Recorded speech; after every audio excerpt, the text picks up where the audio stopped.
The future stars of British boxing descended on London today as Frank Maloney introduced his Pugilist graduates to the assembled media. We caught up with a few of the fighters who will be on show throughout the next 12 months.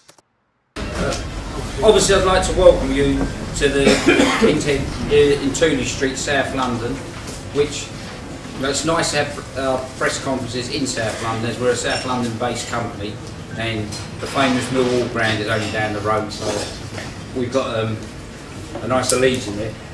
This is a press conference that we wanted to do at the beginning of the year and have a drink with all you press guys. It's very informal, just to get to know the boys next year that I think are going to be the stars of the future. I mean, just looking around this room, I could make fights out of these guys that are in this room. Sam, this fight of Anthony Small has got to be up there with the biggest fight in your career. And what would it mean to you to win that British title? It's definitely the biggest fight in my career. By no means, I'm really excited about it. Like I was saying to James earlier, a lot of people are not interested in boxing and they sort of sidestepping him or whatever. Like I said to you earlier, I've been calling him out or asking for the fight for 2 or 3 years, so I'm confident of beating him 100%, and excited about the fight. To beat him would be a dream come true. Does it motivate you that he's got such an outspoken mouth and he's quite happy to dish it out?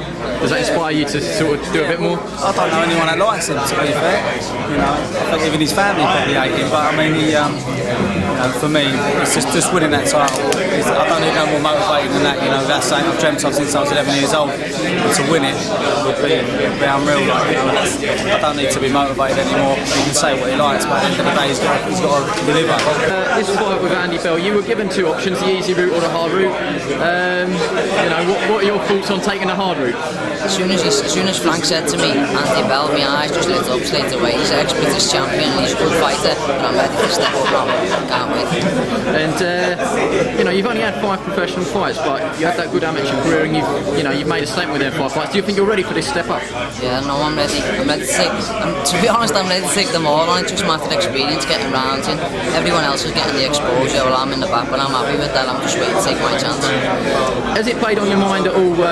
Because you've had to wait for your opportunity, haven't you? What with the Jason Rushton incident first off, and then the Mike Robinson cancellation over Christmas. Do you feel that you've had to bide your time for this? Yeah, to be honest, I've had no luck at all. Not one bit. I haven't boxed for 8 months.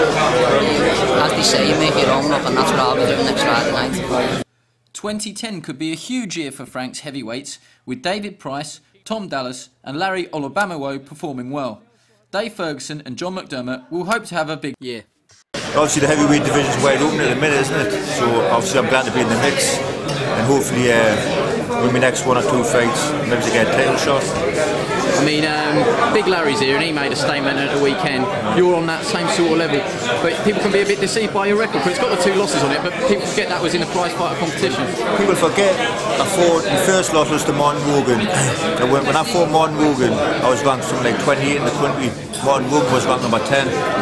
No disrespect to Lavi, Lavi's had some good wins, but he hasn't fought anyone who's ranked high up there like I did in my early fights, so obviously lost to Wogan. Yes, I lost inexperience. The guy was super fit, he beat us on the night.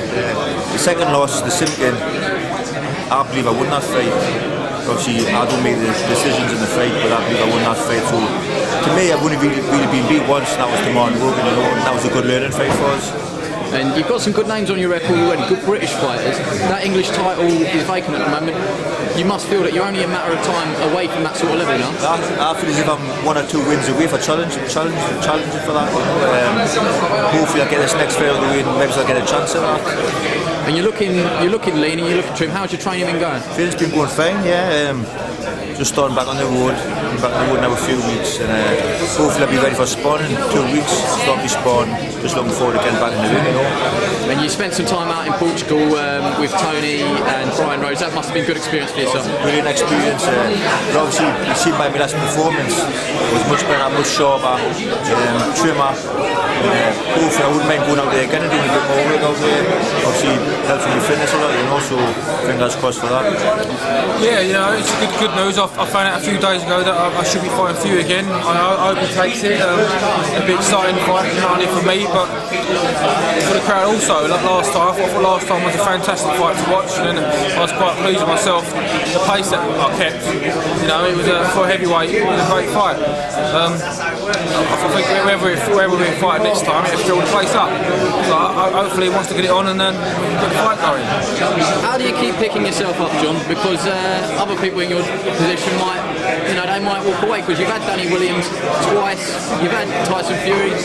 You know, do you not ever think of, look, I've had enough of this? Yeah, obviously you do, but then you have to sit down and think to yourself, well, I've put my heart and soul into this boxing. I've had some few bad decisions, you know. And you think to yourself, in one way it makes you think I've had enough of it, but another way it makes you think like I want to push that a little bit harder to get that better decision, you know. I often think, I don't know, if I had done something to upset the board or some of the referees, so I said, well, what have I done, you know? I even said it on TV after the fight, the Fury fight, but they assured me that said I haven't, but you know, I hope I can get the Fury fight, and then hopefully I'll come out victorious, and then I'll go for the British style. Really, it's crazy how life's changed since Friday. Suddenly I'm up with the big names. Every people mention me in the same sentence as Manny Pacquiao and people like that, which is it's a massive honour for me. But I'm still going to keep my feet on the ground and just keep doing what I do best, which is beating people in the ring. And hopefully we'll get some big title fights, and by the end of the year be either British champion or be looking to fight for the European title or something. We'll see how Lee Askins gets on. And at the time you said it, you know, the proud moment to wear that belt.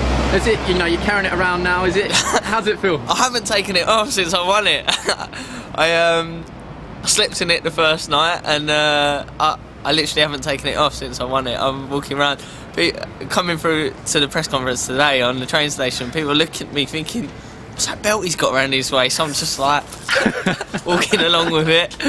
But no, it's great. It's amazing. But it's a good thing to win the English title. I'm English champion, but this is only the start. I'm not going to get too excited about this because I want the British, the Commonwealth, the European, and the world titles. This really is just a stepping stone.